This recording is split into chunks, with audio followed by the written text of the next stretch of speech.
Assalamualaikum warahmatullahi wabarakatuh.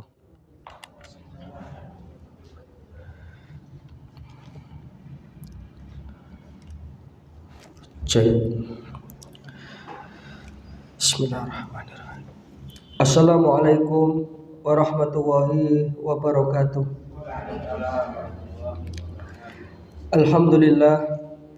Alhamdulillahilladzi hadana ila dinil Islam wa arsyadana subulas salam. Asyhadu an la ilaha illallah wahdahu la syarikalah al-malikul alam wa asyhadu anna Muhammadan abduhu wa rasuluh sayyidil arabi wal ajam. Allahumma salli wa sallim wa barik ala nabiyyina Muhammadin wa ala alihi wa sahbihi wa man tabi'ahum bi ihsanin ila yaumil qiyam. Amma ba'du, subhanaka la ilma lana illa ma 'allamtana innaka antal alimul hakim.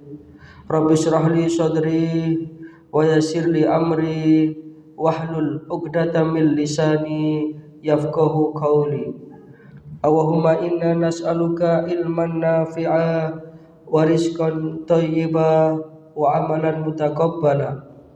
Asbahna ala fitratil Islam wa ala kalimatil ikhlas wa ala dini nabiyyina Muhammadin sallallahu alaihi wasallam wa ala millati abina Ibrahima hanifan muslima wa ma kana minal musyrikin.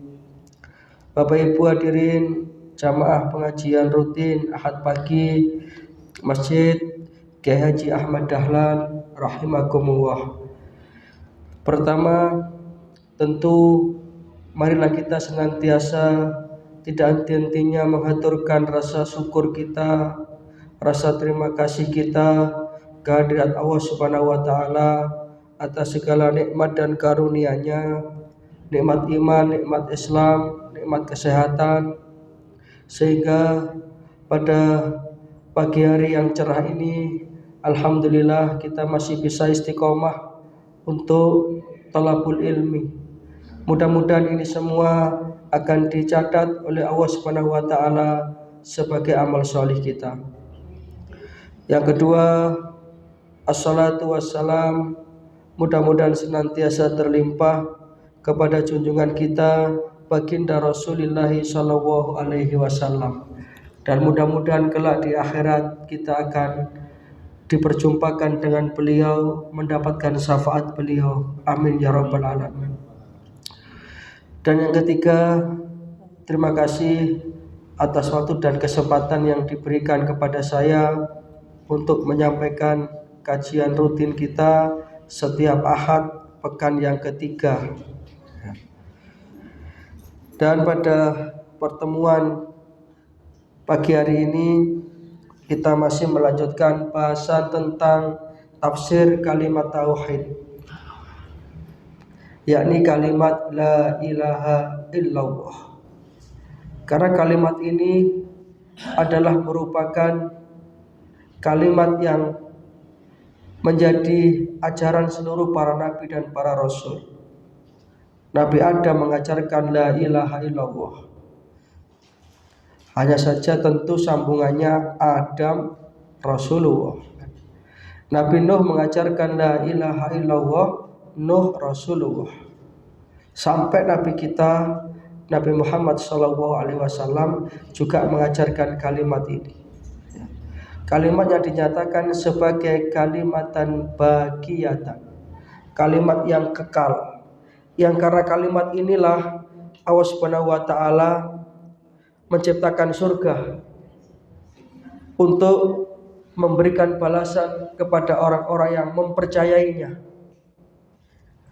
Dan karena kalimat ini pula Allah Subhanahu wa taala menjadikan neraka untuk memberikan azab kepada mereka-mereka yang mengingkarinya. Jadi orang itu kalau sudah mengucapkan kalimat la ilaha illallah, maka dia akan berhak masuk surga. Walaupun dalam hadis dikatakan ada orang itu yang masuk surga itu paling akhir. Siapa mereka? Dalam hadis dikatakan ketika yadkhulu ahlul jannati jannah wa yadkhulu ahlun nari nar. Ketika para penghuni surga itu masuk ke dalam surga, para penghuni neraka itu masuk ke dalam neraka, maka Allah Ta'ala memerintahkan kepada malaikat, akhriju minan nar man kana fi qalbihi walau misqala habbatin min khardalin min iman. Terjemahan bebasnya begini, coba sih malaikat kere-kere neraka itu golek ono mbok menawa masih ada mereka itu yang di dalam hatinya ada iman walaupun hanya sebesar biji sawi. Nanti maca kalimat niki seumur hidup sekali. Pas dirapekno tok niku lho. Sebenarnya gak tahu sembahyang, gak tahu apa. Tapi masih meyakini ini, la ilaha illallah. Tidak ada Tuhan selain Allah. Maka dia akan diangkat dari neraka itu. Tapi nggih pun lendeh, Pak. Neraka hancur pun. Tapi karena masih punya iman ini, maka bersyukurlah kita yang diberi oleh Allah Ta'ala hidayah iman Islam ini. Amin ya rabbal alamin. Dengan inilah kita berhak mengibarkan bendera as-sa'adah fid dunya, as-sa'adah fil akhirah. Bahagia di dunia dan bahagia di akhirat. Maka dua pertemuan ini kita agak sedikit dalami kalimat la ilaha illallah ini, supaya mendapatkan pemahaman yang benar. Karena bukan hanya sekedar mengucapkannya. Kalau mengucapkan saja orang-orang kafir jahiliyah ketika itu tidak sampai 1 menit mereka bisa. Tetapi meyakini dengan sebenar-benarnya keyakinan, ini yang penting. Sehingga dengan kalimat inilah nanti kita ingin berpulang ke hadirat Allah Subhanahu wa Ta'ala. Di akhir hayat kita, kalimat inilah yang keluar dari lisan kita dengan penuh keyakinan yang mendalam dari hati kita. Wa'lam anna hadhil kalimat, ketahuilah bahwa sesungguhnya kalimat ini, yakni kalimat la ilaha illallah ini, nafyun wa isbatun, kalimat yang terdiri dari dua hal, yaitu nafi dan isbat. Nafi itu artinya meniadakan. Maksudnya apa? Kalau kali panjenengan harus meniadakan sifat-sifat ketuhanan kepada yang selain Allah. Bisa difahami nih. Jadi sifat Tuhan itu hanya milik Allah. Yang satu makhluk pun tidak berhak untuk mendapatkannya. Jadi murni, tauhidnya itu murni. Kita hanya menyembah kepada selain Allah. Kita hanya minta pertolongan hanya kepada Allah. Karena selain Gusti Allah itu harus kita tiadakan sifat-sifat ketuhanannya. Bahkan di sini secara ekstrim dikatakan ya hatta an nabiyina Muhammadin sallallahu alaihi wasallam wa anil malaikah. Bahkan kepada Rasulullah pun tidak boleh. Ya. Apalagi kepada malaikat, termasuk Jibril sekalipun. Makanya kan pernah saya sampaikan di forum pengajian ini, Nabi Ibrahim itu ketika akan dilemparkan ke dalam kobaran api, itu kan Jibril datang menawarkan bantuan. Tapi karena mantapnya tauhidnya Nabi Ibrahim, beliau menjawab, amma ilaika la. Terima kasih Jibril, kalau kepada sampean saya tidak butuh apa-apa. Saya tidak menggantungkan kepada sampean. Cukup bagi saya hasbunallah wa ni'mal wakil. Cukup bagiku Allah sebagai penolong. Ini contoh nafi, meniadakan segala kebergantungan kita kepada makhluk, menjadi hanya bergantung kepada Gusti Allah. Ini kan Nyaman Pak hidup itu Pak kalau sudah bergantung kepada Allah. Itu namanya nafi'. Jadi la ilaha, tidak ada Tuhan, itu nafi'. Illallah, selain Allah, itu namanya isbat, peneguhan. Berarti hanya Allah sajalah yang kita sembah, hanya Allah sajalah yang kita mintai pertolongan, hanya Allah sajalah yang kita bergantung kepadanya. Sebab mohon maaf Bapak Ibu, kadang-kadang orang itu mengucap kalimat la ilaha illallah tapi masih bergantung kepada makhluk. Sik percaya ramalane dukun. Nah, sik percaya kekuatan jimat. Ini namanya tidak nafi, tidak meniadakan. Sik percaya dino api. Nek kate ngrabekno yogane niku dicek sik wetone. Sing lanange wage, wedoke pae. Wah, gak cocok iki. Geyeng iki. Terus mateng-mateng golek dina rabi niku nggih ruwet maneh. Ojo iki geblake mbahe. Lah dina iki ojo, iku geblake bulike. Jare mantene, lah aku kapan geblake? Nah, ini namanya tidak bergantung kepada Gusti Allah. Sudah bismillah. Tidak bergantung kepada makhluk. Masih banyak loh Bapak Ibu yang sekarang ini ya, di desa-desa itu memberikan sesajen-sesajen, dipersembahkan untuk danyange desa. Berarti kan mereka masih bergantung kepada itu, kepada animisme, dinamisme. Maka orang yang beriman itu harus isbat, menetapkan dirinya bahwa tidak ada Tuhan selain Allah. Maka idza fahimta dzalik, apabila kita sudah memahami ini, ya, fata'ammal hadhil uluhiyah allati asbataha Allahu li nafsihi.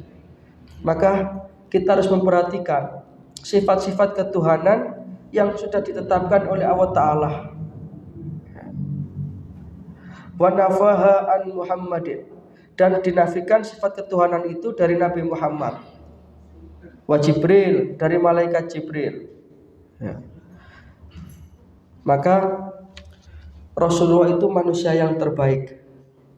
Tetapi bagaimanapun beliau itu bukan Tuhan. Sehingga ketika kabar meninggalnya Rasulullah sampai kepada Sayyidina Umar, itu kan Sayyidina Umar ngamuk itu. Cabut pedang, sing ngomong aja di beresi. Memang Sayyidina Umar terkenal tegas.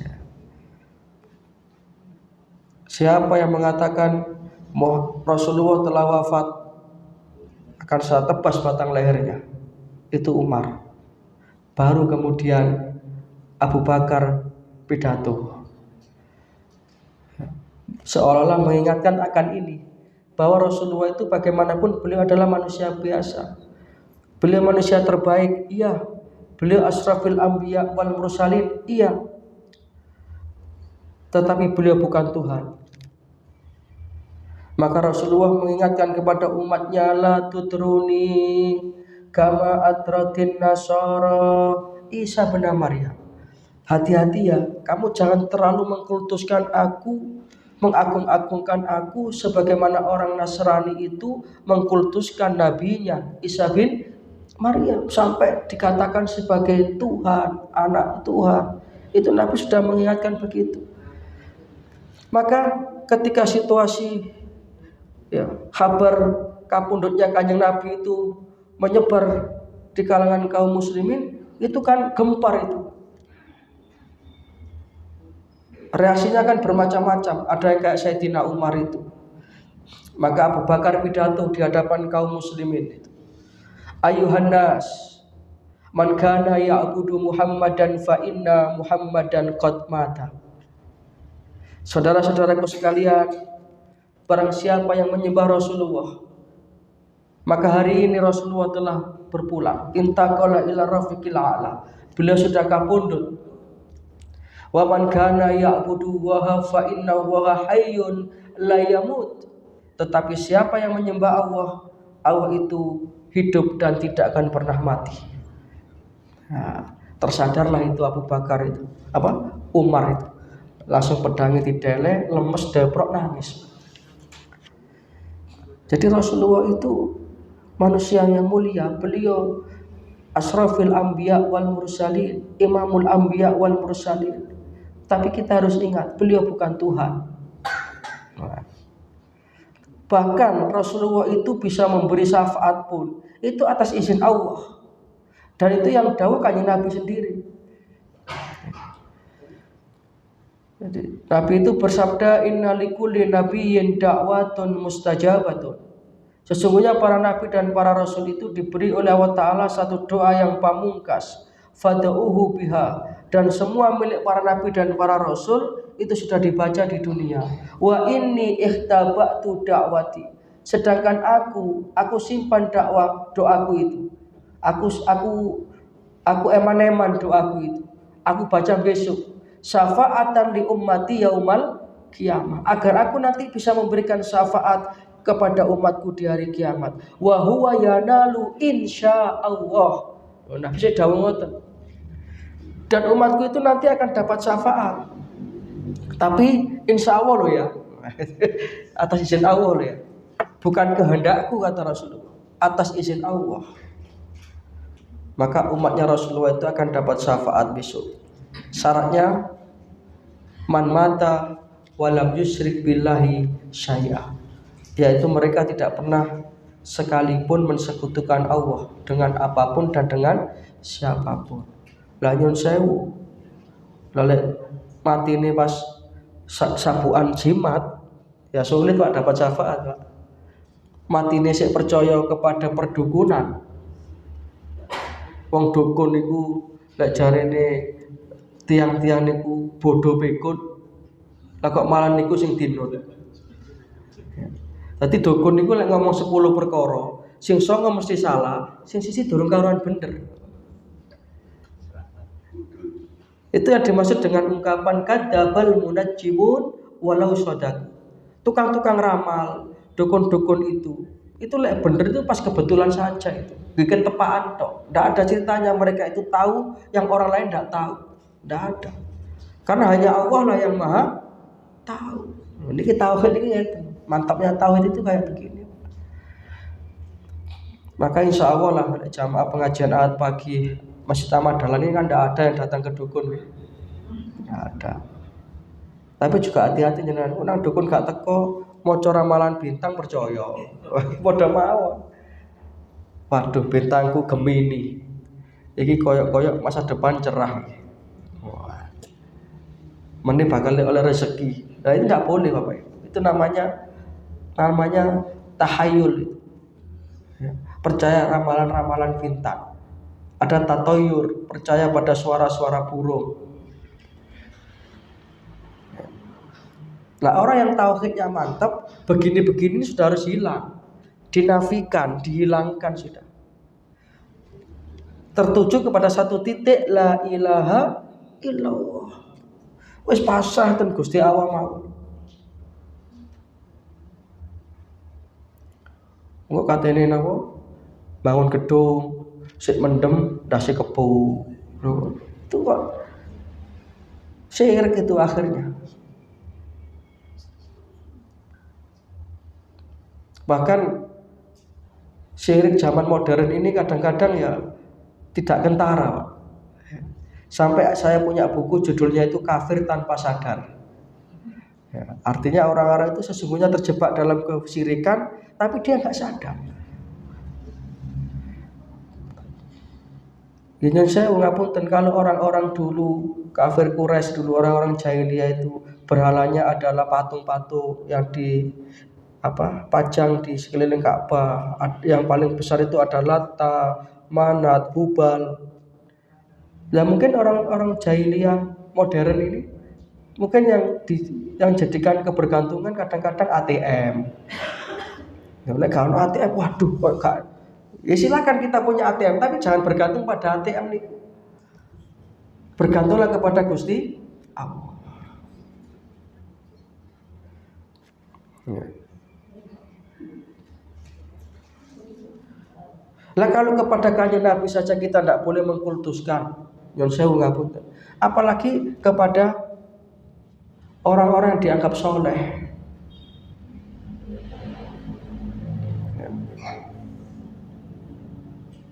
Maka ziarah ke Wali Songo itu tujuannya hanya dua. Satu, mendoakan. Yang kedua, mengingatkan kita akan kematian dan mengenang jasa-jasa perjuangan beliau. Itu aja. Yang jadi masalah kadang-kadang kan ngalah berkahnya itu loh. Nah ini bedanya tipis. Bahkan sampai ada yang mengatakan siapa yang ziarah Wali Songo itu 7 kali pahalanya sama dengan pahala umroh, 9 kali sama dengan pahala haji. Hadisnya nih riwayat siapa? Rawahu Biro Perjalanan, Cek Payu Traveling. Nggak ada seperti itu. Ya. Rasulullah itu pada awal-awal datanya Islam beliau pernah melarang ziarah kubur loh. Kuntu nahaitukum an ziyaratil kubur. Dulu awal-awal aku pernah melarang ziarah kubur. Karena apa? Karena keimanan para sahabat belum mantap. Khawatirnya ya seperti itu. Maka ketika keimanan para sahabat sudah mantap, Rasulullah mengatakan fazuruha. Kalau sekarang kamu mau ziarah, ziarahlah kamu. Fa innaha tudakirukumul maut wa tudakirukumul akhirah. Karena ziarah kubur itu bisa mengingatkan engkau kepada kematian dan mengingatkan engkau kepada kehidupan akhirat. Kan jelas sudah. Di ziarah kubur itu tujuannya mengingat mati dan mendoakan. Dan doa orang yang hidup kepada orang yang mati itu nyampe. Tetapi kok gak tahu dibales sih, kok gak tahu kirim kabar kono. Memang beda alam Bapak Ibu. Tapi nyampe. Lebih-lebih doa anak kepada orang tuanya yang sudah meninggal. Ini juga pernah saya sampaikan juga di pengajian ini. Nanti ada orang itu yang kuburnya semakin hari semakin ditingkatkan fasilitasnya. Ada apa rupanya? Ternyata bistighfari waladikalaka. Karena anak-anak Anda senantiasa memohonkan ampun untuk Anda. Maka jangan kalau kepingin investasi akhirat, ya, soleh-solihkan anak-anak kita. Nanti doa mereka itu akan sambung. Nah itu juga perlu kita pahami Bapak Ibu. Kadang-kadang sekarang ini kan mengkultuskan kuburan. Bahkan kalau kita baca kitab Tauhid, kitab ini dikarang oleh Syekh Muhammad bin Abdul Wahab. Biasanya jamaah haji diberi gratis buku ini. Dan oleh pemerintah Saudi sudah diterjemahkan ke berbagai macam bahasa. Untuk jamaah haji Indonesia sudah diberi yang terjemahan bahasa Indonesia. Di situ ada salah satu doa Rasulullah SAW. Allahumma la taj'al qabri wasanan yu'bad. Itu yang doa kanjeng Nabi. Ya Allah, janganlah kiranya Engkau jadikan kuburku itu kelak sebagai berhala-berhala yang disembah oleh umatku. Sampai ngoten, saking khawatirnya Rasulullah, umatnya itu berlebih-lebihan di dalam mengkultuskan beliau. Sampai beliau berdoa kayak begitu. Allahumma la taj'al qabri wasanan yu'bad. Ya Allah, janganlah kiranya kuburku nanti itu jadi tempat yang disembah oleh umatku. Makanya kan sekarang dijaga itu makam Rasulullah itu, ya. Supaya tidak dikultuskan. Nah itu terkait dengan tauhid yang harus kita pahami. Maka sebagai orang yang beriman, Kita harus betul-betul merefresh, gampang ini. Terus memperbaharui iman kita. Karena iman kita itu kan iman yang labil. Jadi manusia itu berada dalam posisi yang labil. Kalau malaikat itu stabil loh. Malaikat itu stabil. Tidak ada ceritanya malaikat terus bosen betul-betul. Bahkan malaikat Malik pun itu loh, tidak pernah kemudian samatan Gusti Allah Gusti. Lah kula niki aja neraka terus Gusti. Mbok sekali-kali ijol kali ridwan Gusti. Cek penake ridwan itu. Setiap hari berjumpa dengan orang soleh, minal anbiya wal mursalin wasyuhada wassolihin. Lah kula niki bendina petuk sing golongan minal mentemin wal telerin. Tidak pernah itu, malaikat imannya stabil. Dan tidak pernah malaikat itu membangkang perintah Allah. Makanya masya wong soge lek mati mboten saged nyogok malaikat. Wis malaikat aku jadi takoni sing macam-macam ya, kilo tak transfer 1 triliun. Jadi malaikat aku ora butuh. Lah sedangkan kita manusia ini labil Bapak Ibu. Kadang-kadang imannya itu pas meningkat, ngeten niki. Subuh jamaah, terus subuh nang masjid, sholat sunat tahiyatul masjid, sholat sunat 2 rakaat sebelum subuh, sholat subuh berjamaah, tidak keluar dari masjid sampai kemudian jam 6 ngaji seperti ini. Pas imane di atas. Ya. Engko lek pas bleret ngaji mulai aras-arasen. Duh, minggu-minggu ini kok aras-arasen aku ngaji. Pemane lek ahad ketiga sing ngisi yo arek cilik iku. Wis tak presik pisan-pisan. Engko presik pisan ngoten niku akhire ngaiti maneh nggih angel. Maka Rasulullah berpesan jadidu imanaku. Jadidu imanaku. Refreshlah senantiasa keimananmu itu. Perbaharuilah senantiasa keimananmu itu. Ibarat HP, kalau sudah mulai baterai ngedrop, dicas supaya baterainya kembali, powernya itu kembali meningkat. Sahabat bertanya, wa kaifa nujaddidu imanana ya Rasulullah? Kados pundi kanjeng Nabi carane supaya iman kami ini tidak ngedrop, supaya iman kami ini bisa jadi meningkat terus. Kemudian Rasulullah menjawab, aksiru min qauli la ilaha illallah. Ya ini memperbanyak membaca kalimat la ilaha illallah dengan segala pemahaman dan penghayatannya.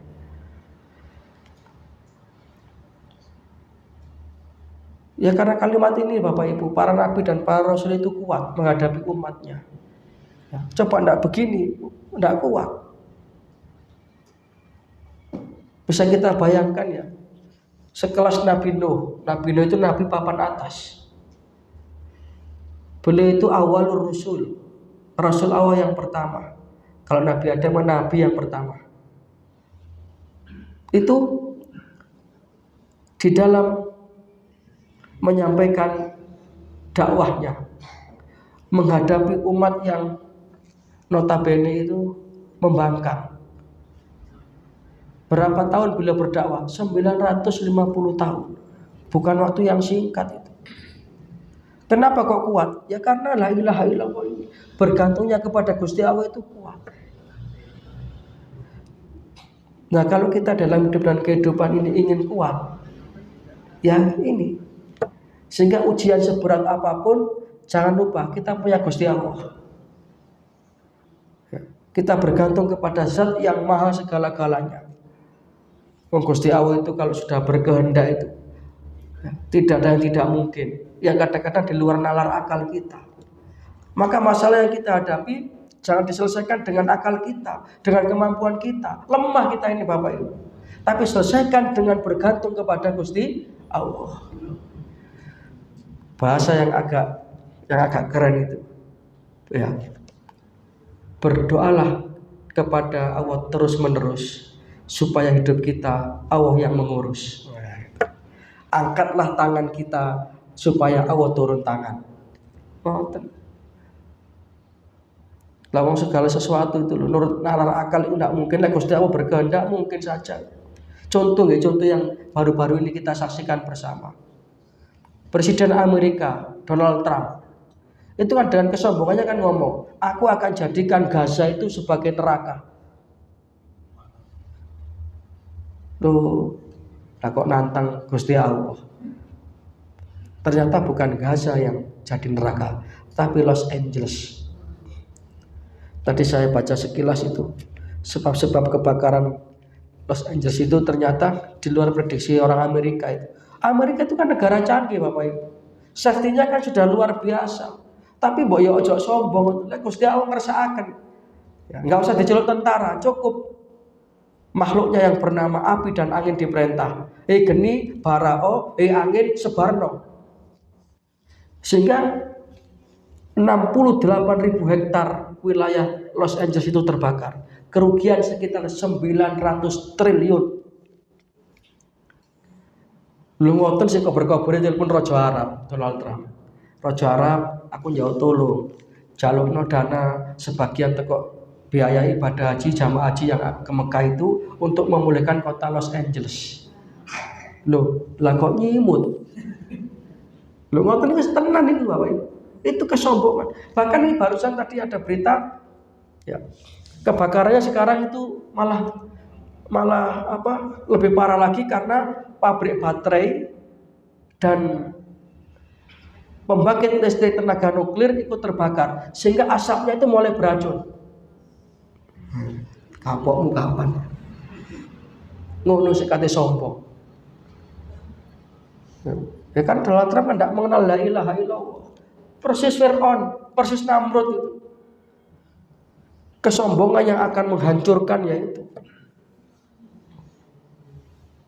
Sampai air itu yang juga merupakan makhluk Allah tidak mau diambil sama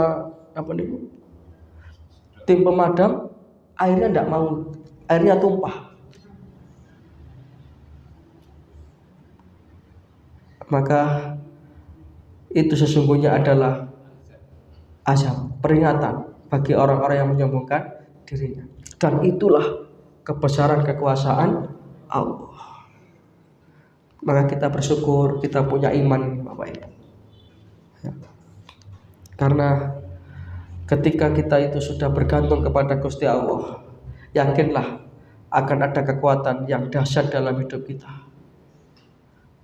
Masalah kita mungkin besar, masalah kita mungkin berat, tapi Gusti Allah itu kan maha besar. Dan nanti jenengan pasti akan menemukan solusi-solusi kehidupan yang di luar perkiraan kita. Itu yang dimaksud dengan firman Allah Ta'ala, wa may yattaqillaha yaj'al lahu makhraja. Siapa yang bertakwa kepada aku, kata Allah, aku akan berikan jalan keluar dari berbagai kesulitan yang dihadapi. Bahkan wa yarzuqhu min haitsu la yahtasib. Rizkinya itu loh, tidak dia sangka-sangka. Itu kalau bergantung kepada Allah. Tapi ya kita tetap ikhtiar, ya, ikhtiar yang maksimal, doa yang kuat, Bapak Ibu. Mboten berarti kemudian pemahaman ini, wes aku tak pasrah Gusti Allah. Tapi mek denger-denger tok ya tidak bisa begitu. Wong innallaha la yughayyiru ma biqaumin hatta yughayyiru ma bi anfusihim. Allah Ta'ala tidak akan mengubah nasib satu kaum kalau dia itu tidak mau berusaha. Jadi ikhtiar yang maksimal, doa yang kuat kepada Allah, ya selebihnya baru kemudian kita tawakal. Nah, para jamaah rahimakumullah, jadi tauhid itu ada pembagiannya. Ada namanya tauhid rububiyah, ada namanya tauhid uluhiyah, ada namanya tauhid asma wa sifat. Tauhid rububiyah itu artinya kita meyakini, mempercayai bahwa tidak ada Tuhan selain Allah. Itu keyakinan. Jadi mengesahkan Allah Ta'ala dalam zatnya. Kalau kita ditanya siapa pencipta langit, matahari, bumi, dan semua alam ini, kita menjawab Allah. Tapi itu belum cukup. Kita harus mempunyai tauhid uluhiyah. Apa tauhid uluhiyah itu? Kita mengesahkan Allah di dalam peribadatan kita. Karena apa? Karena orang-orang kafir jahiliyah itu mereka sebenarnya juga percaya kepada Allah. Ketika ditanya, lah kenapa kamu kok kemudian menyembah berhala? Berhala ini hanya merupakan saranaku menuju Allah. Itu aja dikatakan syirik. Jadi Gusti Allah itu tidak butuh perantara. Aku orang jaluk nang gini kuburan ini jaluk nang Gusti Allah. Iki mek tak gawe dalan tok. Nah ini kan bahaya nih Pak. Ya. Mergo ini kuburannya orang soleh. Ya. Coro sinyal HP ngono iki towere. Jadi sambunge luwih cepet. Lah begini gini ndak boleh, Pak. Jadi minta kepada Gusti Allah itu langsung. Kalau tawasul kita berperantara itu boleh, tapi hanya pada dua. Yang pertama berperantara pada amal soleh kita. Hadisnya jangan pernah mendengar itu. Ada 3 orang yang terjebak di dalam gua. Jadi hadis tentang ashabul ghar, ya penghuni gua. Ketika 3 orang ini di dalam gua, tiba-tiba batu besar itu menutup pintu gua, sehingga mereka tidak bisa keluar. Apa yang dilakukan mereka? Bertawasul. Ya Allah, kata yang pertama, dia berdoa, aku adalah seorang anak yang mempunyai ibu sudah renta, sudah sepuh. Karena mengharap ridho-Mu ya Allah, aku bakti kepada ibuku itu tiap pagi. Aku beri minum susu, aku suapi sarapan. Aku selalu mendampingi beliau. Kalau amalku ini Engkau terima ya Allah, maka selamatkan kami ya Allah. Bergeser sedikit batu itu, seret. Tapi belum bisa keluar. Yang kedua berdoa itu, ya Allah, aku ini dulu pernah punya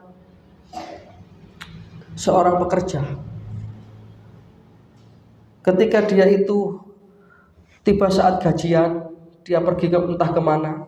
Tapi karena itu adalah haknya, aku jaga haknya, pekerjaku itu. Uangnya aku simpan, bahkan aku kembangkan. Kemudian beberapa waktu yang ke depan dia datang lagi, maka aku berikan haknya itu tanpa aku kurangi sedikit pun ya Allah. Karena aku takut kepada Engkau ya Allah. Aku tidak akan mengambil hak orang lain. Jikalau amalku ini Engkau terima ya Allah, selamatkan aku ya Allah. Bergeser lagi batu itu. Ini namanya tawasul dengan amal perbuatan. Yang ketiga, ya Allah, aku dulu pernah suatu ketika diajak berbuat zina oleh perempuan yang cantik. Syaratnya cantik loh, nggih. Lek mboten ayu nggih mboten masuk niki. Alhamdulillah aku gak sida gelem aku dijak ngono iku. Apa wis tuwae bukan prestasi. Aku diajak berzina oleh perempuan yang cantik, situasinya memungkinkan, tapi karena aku takut kepadamu ya Allah, maka aku menolak itu. Dan aku mohon ampun kepadamu ya Allah. Jikalau amalku ini Engkau terima ya Allah, selamatkan kami ya Allah. Tiba-tiba pecahlah batu itu, dan selamatlah ketiga orang ini. Nyana juga bisa begitu Bapak Ibu. Tapi syaratnya nggih kudu duwe amal andalan ngoten niku. Lah gak ya napa Gusti? Lah kula mboten duwe amal napa-napa Gusti. Lah terus ya napa kula lek donga Gusti. Itu kan amalan andalan itu harus ada Bapak Ibu. Entah ya yang ringan saja ya. Yang penting itu nanti bisa kita jadikan sarana kita berdoa kepada Allah. Itu tawasul. Boleh. Yang kedua, tawasul pada orang yang masih hidup. Nah, misalnya kita apalagi masih punya orang tua, minta doa restu, nyuntungaken Bu nggih, sepatus usaha kula lancar. Itu namanya tawasul. Tapi nyun sewu kalau kepada sudah mati, sudah ingkotoa amalu, terputus sudah. Kalau mendoakan bisa. Apalagi tawasul kepada benda, tambah tidak boleh lagi. Keris misalnya. Aku saja nyekel keris ini, rezekiku lancar. Sakjane aku jauhin Gusti Allah. Keris kan mek sarana tok. Bareng tak paku ndek lawange toko keris iki. Wong tuku padha brudul. Nggo dilalah kok laris ngoten niku. Nggih laris temenan. Akhirnya percaya, naudzubillah min dzalik sudah. Maka orang yang beriman itu tidak boleh bergeser sedikit pun tauhidnya. Nah, disinilah pentingnya kita ngaji tauhid. Karena memahami tauhid uluhiyah, memahami tauhid rububiyah, memahami tauhid asma wa sifat adalah merupakan mas'alatun adimatun muhimmatun. Masalah yang agung, yang penting.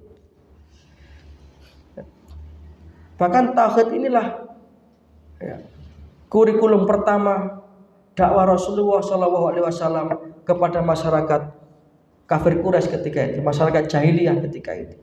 Kita pun juga demikian. Anak itu harus kita mantapkan tauhidnya. Nah mulai cilik kata putra nyuwun sewu ngapunten, wis didandani kali makhluk. Ayo lek gak gelem bubuk tak celukno kucing lho. Cing iki lho cing. Sing dadi kucing bapake. Akhirnya arek nggih malih ngoten niku. Kadang-kadang disiplin ini disiplin yang mati sudah. Karena mereka tidak takut kepada Gusti Allah, takutnya kepada makhluk. Arek-arek SMP ini gak gawe helm. Wedine orang nggene Gusti Allah, wedinan polisi. Itu karena pengajaran yang salah. Maka tarbiyah, pendidikan awal itu adalah mengenalkan tauhid. Awal wajibin ala kulli insan. Kewajiban pertama bagi setiap hamba itu adalah mengenal Allah. Mengenal Allah. Karena kalau sudah kita mengenal Allah, hidup kita itu akan tenang. Man arafa nafsahu faqad arafa rabbah. Siapa yang mengenali kesejatian dirinya, maka dia akan mengenali kebesaran Tuhannya. Sehingga orang itu tidak akan sombong. Orang itu tidak akan takabur. Orang itu tidak akan mengandalkan kekuatan dirinya. Nah seperti yang saya ceritakan tadi, Donald Trump itu kan jelas tidak mengenal Tuhan itu. Tidak mengenal Gusti Allah itu. Maka dia ngomongnya kan seenaknya sendiri. Pembuat kapal Titanic, yang pernah dengar kapal Titanic nih, sing filmnya sempat laris gitu. Itu kan begitu kapal itu selesai, yang membuat itu kan dengan sombongnya mengatakan, kapal ini kapal yang istimewa, Tuhan pun tidak akan bisa menenggelamkan kapal ini. Loh, lah kok saja ngoten. Akhirnya nabrak karang, kedelep kapal Titanic itu. Sampai jadi legenda itu.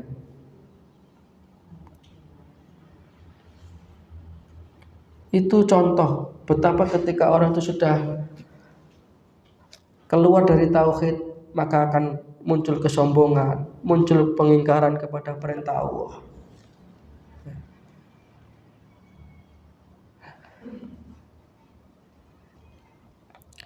Nah, untuk itu ketika tadi kita sudah diberi peringatan oleh Rasulullah bahwasanya iman ini iman yang bisa bertambah dan bisa berkurang, maka kita harus senantiasa memperkuat iman dengan memperbanyak kalimat la ilaha illallah. Itu resep yang pertama, memperkuat iman. Yang kedua, ketika kita ingin iman kita itu kuat, maka dekatkanlah diri kita itu dengan Al-Qur'anul Karim. Bersahabatlah dengan Al-Qur'anul Karim. Karena Al-Qur'an itu adalah merupakan petunjuk kehidupan. Ketika kita membaca Al-Qur'an ayat demi ayat, maka iman kita itu akan meningkat.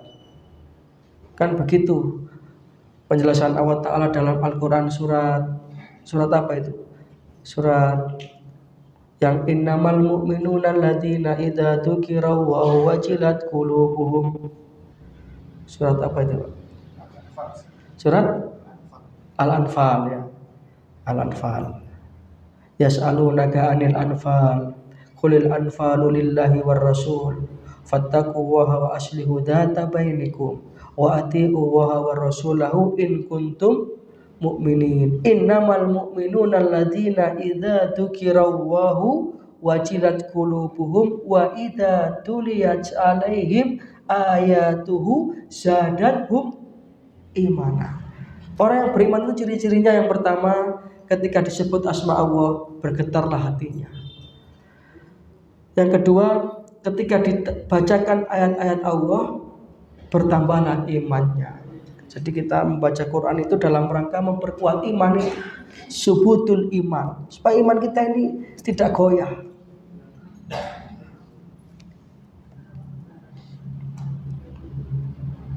Itu cara memperkuat iman yang kedua. Setelah yang pertama tadi membaca kalimat la ilaha illallah, memperbanyak membaca kalimat tauhid dengan segala macam penghayatannya. Yang kedua, mendekatkan diri kita dengan Al-Quran. Kita baca Quran. Seringkali saya sampaikan, membaca Al-Quran itu walaupun tidak perlu banyak, yang penting istiqomah dan dibaca dengan artinya. Itu yang dimaksud mojo Quran angen-angen sak maknanya. Karena nanti di akhirat orang-orang yang bersahabat dengan Al-Quran itu akan mendapatkan syafaat. Iqra'ul Quran fa innahu ya'ti yaumal qiyamah syafi'an li ashabih. Bacalah Al-Quran. Nanti Al-Quran itu akan datang di hari kiamat menjadi penolong bagi sahabat-sahabatnya di dunia. Ya, untuk jadi sahabatnya Al-Quran itu kan langkahnya ada 4. Yang pertama, mempunyai Al-Quran. Harus punya dulu. Ya. Kalau di rumah itu ada 5 anggota keluarga, ya ada 5 mushaf, ada 5 Quran. Saat ini kan boten, kadang-kadang saomah wong 5 Qurane mek 1. Iku sik anyar gak tau rebutan blas. Padahal kanjeng Nabi dawuh nawiru buyutakum, terangilah rumahmu dengan bacaan Quran dan dengan sholat-sholat sunnah. Nah, pertama itu langkahnya, harus mempunyai Al-Quran. Yang kedua, membaca. Ngomek dhewe ora diwaca. Jadi setelah mempunyai Al-Quran, langkah yang kedua adalah membaca Al-Quran. Satu-satunya membaca yang dapat pahala ya hanya baca Quran ini. Berapa pahalanya Bu? 1 huruf? 10. Jadi kalau kita baca alif lam mim 30 pahala kebaikan kita dapat. Tapi bentuk saat dihitung. Mau ngaji mau kalkulator. Dihitung piro huruf iki tak pingno 10. Wah, mau oleh ganjaran mboten usah mboten. Yakinlah malaikat tak bakal keliru gitu. Ya. Dan ini jaminan dari Rasulullah, man qara'a harfan min kitabillah, barang siapa yang membaca 1 huruf dari Al-Quran, falahu hasanatun, maka baginya ada 1 pahala kebaikan, wal hasanatu bi asri amsalihha, dan setiap kebaikan akan dilipat gandakan 10 kali lipat. La aqulu alif lam mim harfun, aku tidak mengatakan alif lam mim itu 1 huruf, tidak, walakin alifun harfun, walamun harfun, wa mimun harfun. Tetapi alif 1 huruf, lam 1 huruf, mim 1 huruf. Tapi karena ini ada pahalanya, makanya abot Bapak Ibu. Pun tanya titeni, amalan apapun kalau pahalanya besar itu mesti dilakoni abot. Mergo setan itu selalu menghalang-halang. Coba anak muda ini, ketero ibu nang pasar blonjo, ambek ketero pacari, dolen sing gak jelas. Melendi. Lah dijauhi tolong ibu nggih budal nggih perang utak. Pupu. Ya soalnya ganjarane gede. Nah, itu deteksinya kayak begitu, jangan rausaken. Amalan apapun kalau pahalanya itu besar, mesti dilampaui itu abot. Maka itu harus kita lawan. Makanya kenapa sih sholat subuh itu kok pahalanya lebih ada keutamaan lah. Sampai sholat sunnah sebelum subuh aja dinyatakan oleh Rasulullah lebih utama dari dunia seisinya karena memang berat, memang berat.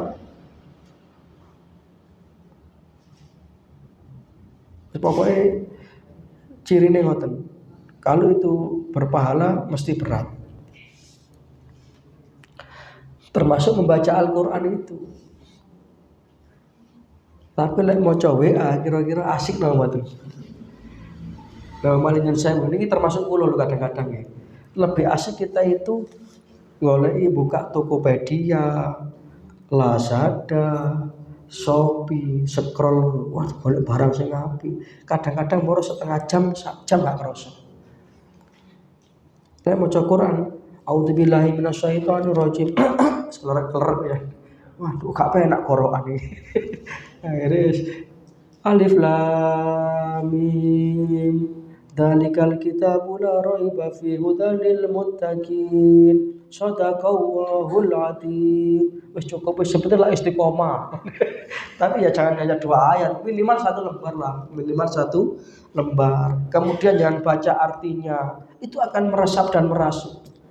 Ketika kita membaca Al-Qur'an, ya, mari kita hadirkan satu perasaan ketika itu kita sedang dinasihati langsung oleh Gusti Allah. Itu sangat indah sekali. Seolah-olah Allah berbicara kepada kita melalui firman-firman-Nya. Ketika kita baca ayat-ayat yang mengisahkan tentang penghuni neraka, maka akan muncul rasa takut. Misalnya kita baca surat Al-Mulk atau surat Al-Waqiah. Idza waqa'atil waqi'ah laisa liwaqatiha katibah khafidatun rafi'ah idza rujjatil ardu rajja wa bussatil jibalu bassa. Terus kita baca, di sana ada golongan kanan, ada golongan kiri. Ketika kita baca ayat-ayat tentang surga, timbul kebahagiaan dan kita berdoa kepada Allah Ta'ala, ya Allah jadikanlah aku termasuk golongan hamba-Mu yang Kau masukkan dalam surga. Itu baca Quran itu asiknya begitu. Kalau kita baca pas kisah-kisah nabi-nabi terdahulu, wah asik juga itu. Mengisahkan bagaimana Nabi Sulaiman bisa berbicara dengan semut, Nabi Sulaiman berbicara dengan burung hudhud. Ya. Ketika Nabi Sulaiman beserta tentaranya melewati satu lembah, hatta idza atau ila wadi namlih. Kemudian Nabi Sulaiman itu mendengar Raja Semut itu sedang mengkomando anak buahnya. Karena memang Nabi Sulaiman itu paham bahasa binatang. Didengarkan oleh Nabi Sulaiman, apa komandonya Raja Semut? Masih rojo bu, rojo semut ya cilik. Masih cilik tapi rojo. Di komando itu, ya ayyuhan namlut khulu masakinakum la yahtimannakum Sulaimanu wa junuduh wa hum la yash'urun. Wahai rakyatku, bangsa semut, ayo segera kalian pergi mencari tempat perlindungan, golek gensing aman. Karena sebentar lagi Raja Sulaiman dan bala tentaranya akan melewati tempat kita ini. Kalau kita tidak menyelamatkan diri, kita akan terinjak. Ya. Itu ada dalam Quran itu, kan mengasihkan itu. Kemudian Nabi Sulaiman mendengar itu, beliau mengatakan fatabassama dhahika min qauliha wa qala. Sambil mesem Nabi Sulaiman sambil tersenyum. Kemudian beliau mengatakan, Rabbi auzi'ni an askura ni'mataka allati an'amta alayya wa ala walidayya wa an a'mala salihan tardahu wa adkhilni bi rahmatika fi ibadikas salihin. Nabi Sulaiman bersyukur kepada Allah. Coba kalau yang diberi mukjizat kalau kalian jenengan, waduh. Yo migro mencatat kalau itu kalau kita baca Quran mengasihkan. Bahasa kisahnya Nabi Yusuf. Kisah Nabi Yusuf itu ya luar biasa sekali. Bagaimana penderitaan bisa berakhir dengan kebahagiaan. Bagaimana cinta terlarang bisa menjadi cinta yang suci. Lah kan akhirnya Nabi Yusuf itu menikah juga dengan Zulekha. Ya. Tapi dengan setting yang berbeda. Dari yang dulunya itu haram, coba andai kata Nabi Yusuf itu bablas ketika itu, wah selesai Pak. Karena menurut ukuran hati, perasaan, kata Quran, walaqad hammat bihi wa hamma biha. Sakjane, tahu sakjane nih. Sakjane ketika itu Zulekha senang pada Yusuf, Yusuf pun juga senang pada Zulekha karena Zulekha itu bukan perempuan biasa. Ya, di samping beliau itu cantik secara parasnya, juga istrinya Perdana Menteri, paling tidak kan perawatan, paling tidak kan pakai skincare, jadi glowing. Dan pada saat itu Zulekha ini sudah men-setting semua pembantu-pembantunya disuruh keluar sama Zulekha. Disangoni 500.000-an nama matos, ojo mulai lah joi durung tek. Tinggal beliau dengan Nabi Yusuf wa ghallaqatil abwab, dan semua pintu rumah sudah ditutup oleh Zulekha. Maka kemudian Zulekha memakai pakaian yang seksi, sambil memanggil-manggil Yusuf dengan suara-suara yang menggoda. Namanya Yusuf itu kan anak angkat. Le Yusuf, ibu mbok pijetono le. Napa lek pun ngoten niku. Dan Nabi Yusuf kan ngindredeg. Beliau masih muda ketika itu. Nabi Yusuf laki-laki normal. Tetapi laula an ra'a burhana rabbi. Nabi Yusuf melihat ada peringatan dari Allah. Sob, hati-hati loh Sob. Hati-hati Sob. Maka Nabi Yusuf itu kan menolak dan lari. Singkat cerita, akhirnya ketemu lagi kan beliau berdua ini dalam ikatan cinta yang sah. Itu kalau baca Quran begitu itu, asik Bapak Ibu. Timbang delok sinetron jenengan. Sinetron kadang-kadang aduh, gak masuk akal. Ya sih lumayan kalau sinetron Indosiar ngoten niku sing ono napa? Ono pelajare sing niku lho dihempas gelombang. Ngoten niku sih lumayan lah, ada muatan-muatan pembelajaran. Tapi sinetron percintaan itu harusnya jelas sudah tidak lagi menikmati niku, tidak asik sudah delok sinetron. Apalagi film India. Film India niku seneng nyanyi, yo nari, susah yo nyanyi yo nari. Coba kita baca kayak begini nih. Kisahnya Nabi Musa dengan Fir'aunnya. Nabi Musa itu kan anak angkatnya Fir'aun juga itu. Gitu. Enggak. Maka kalau Fir'aun itu kemudian kepada Nabi Musa itu enggak percaya, nggih sajane enggak heran. Wong ancane ero sejarahe ngoten lho, Pak. Wala sa Musa kon ben kentir tak angkut tak tulungi. Saiki kok katen dalili aku. Kan ngoten kan koyo. Jadi itu asik kalau kita baca. Sebenarnya kan Fir'aun itu sudah tidak senang sama Musa itu. Tapi kan istrinya yang menyayangi. Karena tidak punya anak, wis iki Mas dirumati Mas. Sampeyan gak seneng ya bapak, tak rumatane dhewe.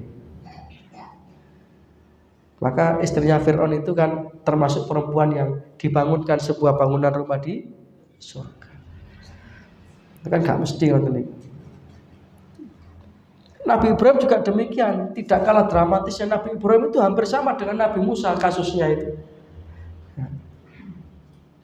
Ketika itu Nabi Ibrahim terakhir, Namrud itu membuat aturan juga sama, anak bayi laki-laki harus dibunuh. Hanya kalau Nabi Musa itu digentirkan, dihanyutkan di sungai Nil, Nabi Ibrahim ditaruh di dalam gua. Dalam satu riwayat Nabi Ibrahim itu dari jari-jari tangannya ini bisa keluar susu. Maka masuk hati tonggoni bidan bisa selamat. Itulah namanya mukjizat. Irhas, tanda-tanda kenabian. Kalau mukjizat itu sesudah menjadi nabi, tanda-tanda kekuasaan Allah Ta'ala yang diberikan kepada Rasulnya. Sehingga dengan membaca kisah-kisah itu kita akan asik. Coba lah makin dengan ganti cara nih maca Quran. Alon-alon. Nggih kok ngaji ngaten niku alon-alon, nggih. gak krasa moro-moro jam 7. Nggih. Wis mari. Alhamdulillah. Mudah-mudahan ada manfaatnya. Ngaji niku mboten perlu kata, yang penting istiqomah. Jadi 2 pertemuan ini insya Allah selesai materi tentang tauhid. Dan insya Allah ngaji kita tinggal bulan depan karena Maret sudah Ramadan ya. Ramadan libur, Idul Fitri biasa juga libur. Jadi setahun itu 10 kali pertemuan. Betul apa-apa yang penting istiqomah. Mudah-mudahan ada manfaatnya. Mudah-mudahan kita senantiasa mendapatkan taufik dan hidayah, amal ilmu rezeki yang barokah, dan akhirnya kita husnul khatimah. Mudah-mudahan kita min ahli la ilaha illallah. Mudah-mudahan Allah Ta'ala mensakinahkan keluarga kita, mensoli-soliakan anak-anak kita, dan mengumpulkan kelak kita dalam surganya. Amin ya rabbal alamin. Matur suwun dan pangapunten. Wassalamualaikum warahmatullahi wabarakatuh.